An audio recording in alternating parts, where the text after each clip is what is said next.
Πρώτο κεφάλαιο, Πρώτο κεφάλαιο, ναι. 1 Πέτρου 1-16. Ο Πέτρος, Απόστολος του Ιησού Χριστού, προς τους παρεπίδημους, τους διασκορπισμένους στο Πόντο, τη Γαλατία, την Καπαδοκία, την Ασία και τη Βυθινία, εκλεκτούς, σύμφωνα με την πρόγνωση του Πατέρα Θεού, με τον αγιασμό του Πνεύματος, σε υπακοή και ραντισμό του αίματος του Ιησού Χριστού, ήθε χάρη και ειρήνη να πληθύνει σε εσάς. Άξιος ευλογίας είναι ο Θεός και ο Πατέρας του Κυρίου μας Ιησού Χριστού, ο οποίος σύμφωνα με το πολύ του έλεος μας αναγέννησε σε μια ζωντανή ελπίδα, διαμέσου της Ανάστασης του Ιησού Χριστού από τους νεκρούς, σε μια κληρονομιά άφθαρτη και αμόλυντη και αμάραντη, που είναι φυλαγμένη για μας τους ουρανούς, οι οποίοι φρουρούμαστε με τη δύναμη του Θεού διαμέσου της πίστης, σε σωτηρία έτοιμη να αποκαλυφθεί κατά τον έσχατο καιρό, για το οποίο νιώθετε αγαλίαση, αν και τώρα, εφόσον χρειαστεί, λυπηθείτε λίγο σε διάφορους πειρασμούς, ώστε η δοκιμή της πίστης σας, η οποία είναι πολυτιμότερη από το χρυσάφι που φθήρεται, δοκιμάζεται όμως διαμέσου της φωτιάς, βρεθεί σε έπαινο και τιμή και δόξα όταν ο Ιησούς Χριστός φανερωθεί, τον οποίον αν και δεν είδατε, αγαπάτε, στον οποίον αν και τώρα δεν τον βλέπετε, πιστεύοντας όμως νιώθετε αγαλίαση με χαρά ανεκλάλητη και ένδοξη, απολαμβάνοντας το τέλος της πίστης σας, τη σωτηρία των ψυχών, για την οποία σωτηρία αναζήτησαν με επιμέλεια και ερεύνησαν οι προφήτες, που προφήτεσαν για τη χάρη που πρόκειται να έρθει σε εσάς, ερευνώντας σε ποια περίσταση και σε ποιον καιρό φανέρωνε το Πνεύμα του Χριστού που ήταν μέσα τους, όταν από πριν έδινε μαρτυρία για τα παθήματα του Χριστού και τις δόξες ύστερα από αυτά, στους οποίους αποκαλύφθηκε ότι όχι για τον εαυτό τους, αλλά για να μας υπηρετήσουν αυτά που σας αναγγέλθηκαν τώρα διαμέσου εκείνων που σας κήρυξαν το Ευαγγέλιο, με το Άγιο Πνεύμα που στάλθηκε από τον ουρανό, στα οποία οι άγγελοι επιθυμούν, σκύφοντας να εμβαθύνουν.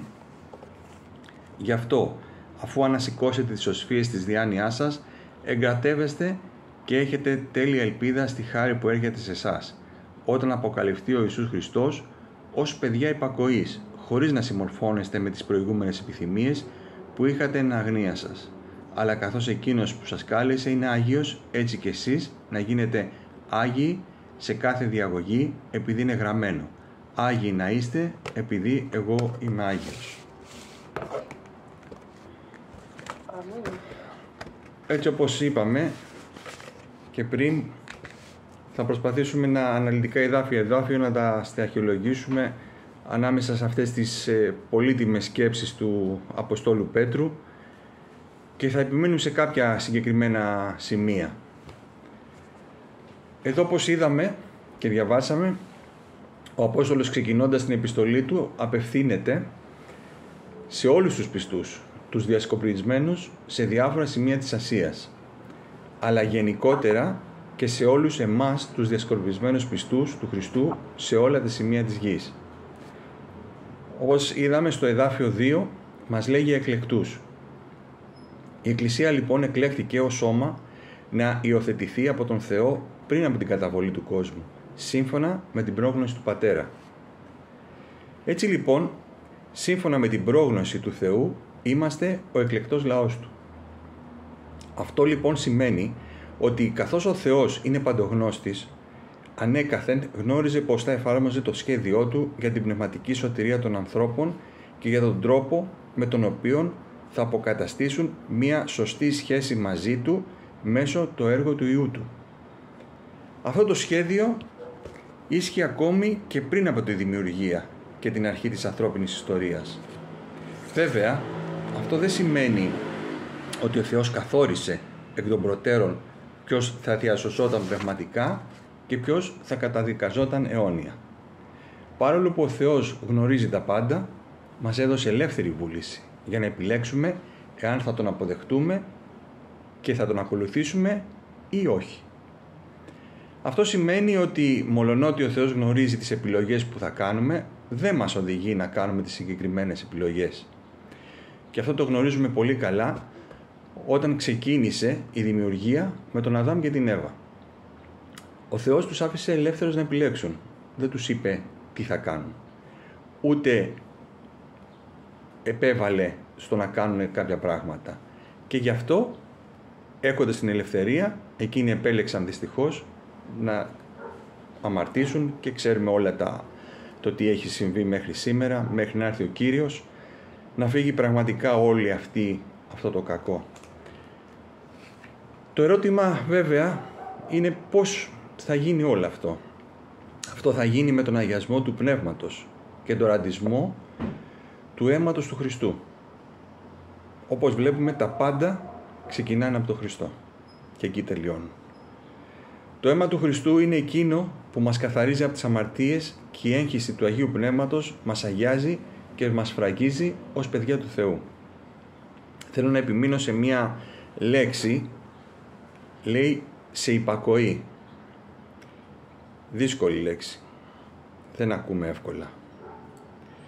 Παιδιά λοιπόν Θεού ραντισμένα, δηλαδή καθαρισμένα με το πολύτιμο αίμα του Χριστού, για να ζούμε μία ζωή υπακοής στο θέλημα του Πατέρα.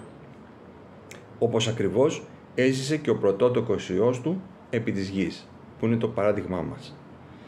Και πώς αλλιώς να ζήσουμε, αδελφοί, εμείς που ήμασταν χωρίς ελπίδα, χωρίς Χριστό, και σύμφωνα με το πολύ του έλεος μας αναγέννησε σε μία ζωντανή ελπίδα. Ας σταθούμε όμως σε αυτή τη φράση ζωντανή ελπίδα, όχι ψεύτικη ελπίδα.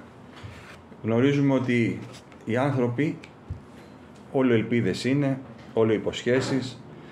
Όταν κάποιος θέλει να βγει να κυβερνήσει, υπόσχεται, αλλά δυστυχώς όσο και να το θέλει, πραγματικά δεν μπορεί να ανταπεξέλθει. Όχι υποσχέσεις χωρίς αντίκρισμα, αλλά ο λόγος του Κυρίου των δυνάμεων που διαμέσου του Χριστού μας χάρισε μία κληρονομιά άφθαρτη, αμόλυτη, αμάραντη, που είναι φυλαγμένη στους ουρανούς για τους πιστούς Του. Το γνωρίζουμε πολύ καλά, αδελφοί, αυτό, ότι δεν έχουμε κληρονομιά σε αυτή τη γη.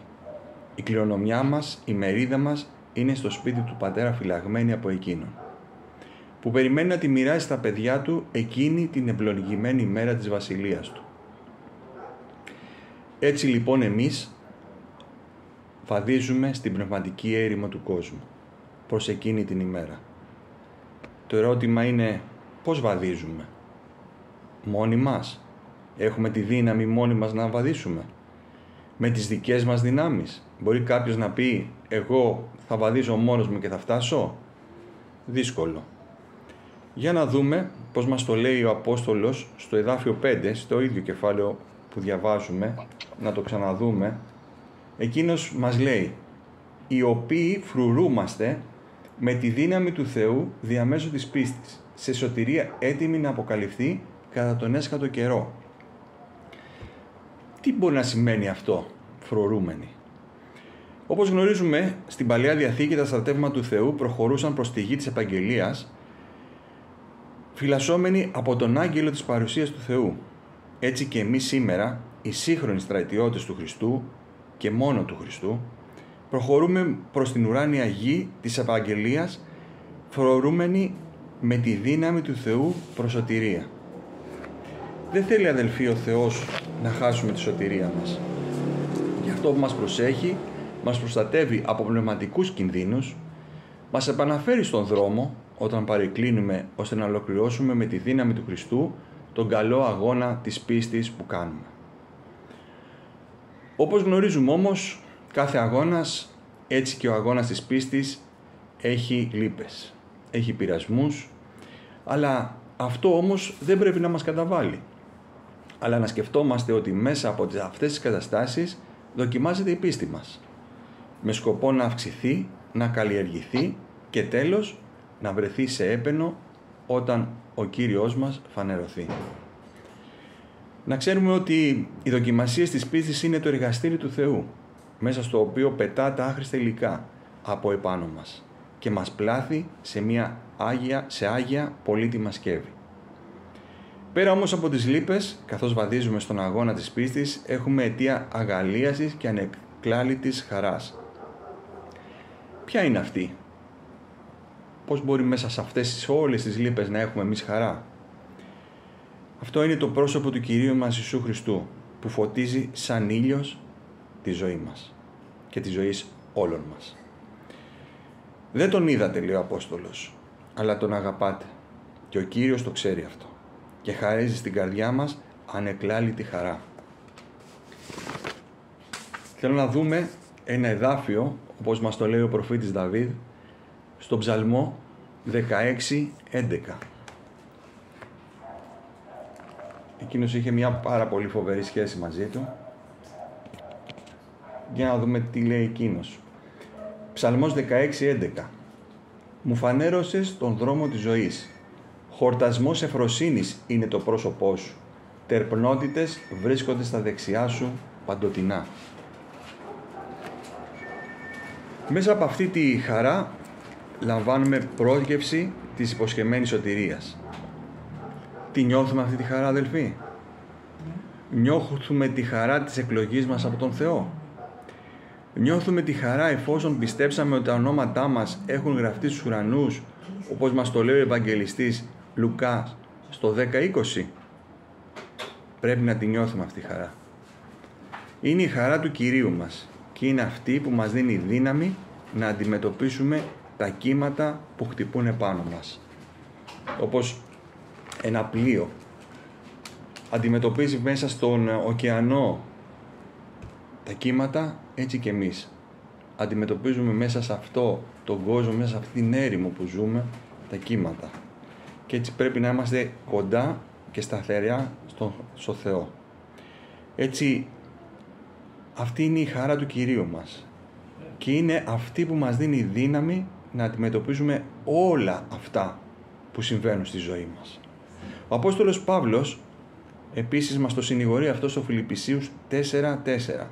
Εκεί πολύ ξεκάθαρα ο ίδιος μας λέει: να χαίρεστε στον Κύριο πάντοτε. Θα το πω ξανά, να χαίρεστε. Ας συνεχίσουμε παρακάτω. Για την υποσχεμένη αυτή στη σωτηρία γνωρίζουμε ότι οι προφήτες της Παλαιάς Διαθήκης μίλησαν πάρα πολύ, καθώς τους έδινε το πνεύμα του Χριστού που ήταν μέσα τους.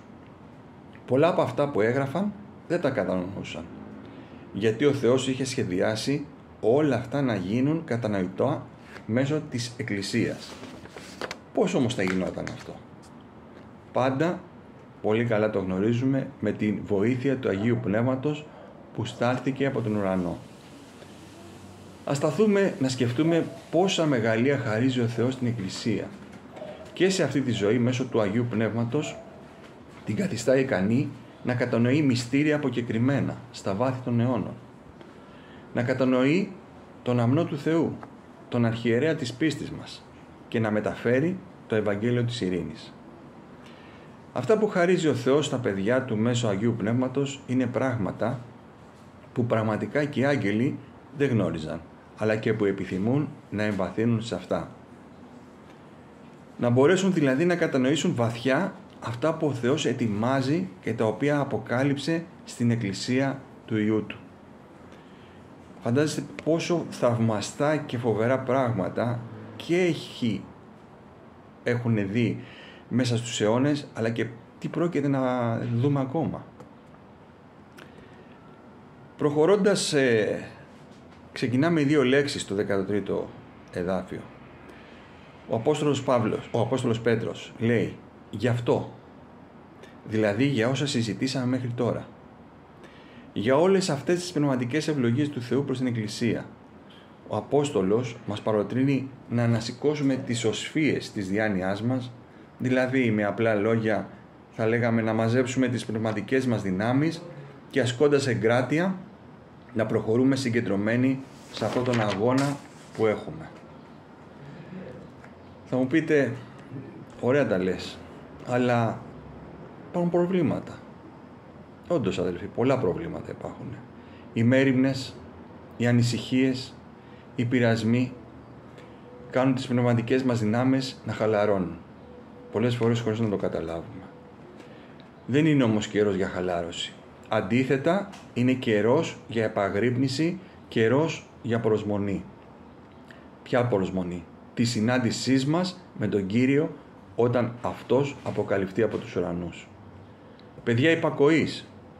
ζητά ο Θεός. Μας το λέει ο Απόστολος στο εδάφιο 14. Παιδιά δηλαδή που συμμορφώνονται με το θέλημα του Θεού και όχι πια με τα δικά τους θέλω και τις δικές τους επιθυμίες που όλοι είχαμε πριν. Βοηθός μας σε αυτή την πορεία, πάλι το γνωρίζουμε πολύ καλά, είναι το Άγιο Πνεύμα, το οποίο ο Θεός δίνει σε όσους πειθαρχούν σε Αυτό. Αυτό μας το λέει πολύ όμορφα στο Πράξεις 5:32. Στα δύο τελευταία εδάφια της ομιλίας μας, ο Απόστολος μας τονίζει ποιοι πρέπει να είμαστε ως λαός πνευματικός που ανήκει στον Θεό και μόνο. Καθώς λοιπόν ο Θεός μας κάλεσε, είναι Άγιος, αυτό το γνωρίζουμε όλοι. Έτσι και εμείς να έχουμε συμπεριφορά Άγια, δηλαδή καθαρισμένη, διαφοροποιημένη από αυτή του κόσμου. Αυτή ήταν η επιθυμία του Θεού για το λαό του από την αρχή.